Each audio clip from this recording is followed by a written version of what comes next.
Hi mga ka-Bible, Tuesday today at meron akong Bible verse na gustong i-share sa inyo ngayong araw from the book of Lucas chapter 14 verse 1 hanggang 6. So ito po yung mabasa natin. Pinagaling ni Jesus ang lalaking may manas. Isang araw ng pamamahinga, si Jesus ay inanyayahang kumain sa bahay ng isang pinuno ng mga Pariseo.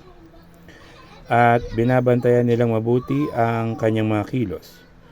Lumapit kay Jesus ang isang lalaking may manas, kaya't tinanong niya ang mga Pariseo at ang mga dalubhasa sa kautosang Hudyo, naayon ba sa kautusan magpagaling sa araw ng pamamahinga o hindi? Ngunit hindi sila umimik, kaya't hinawakan ni Jesus ang may sakit, pinagaling ito at saka pinauwi. Pagkatapos ay sinabi niya sa kanila, kung ang inyong anak o ang inyong baka ang nahulog sa balon, hindi ba't iaahon ninyo ito kaagad kahit araw ng pamamahinga? Hindi sila nakasagot sa tanong na ito.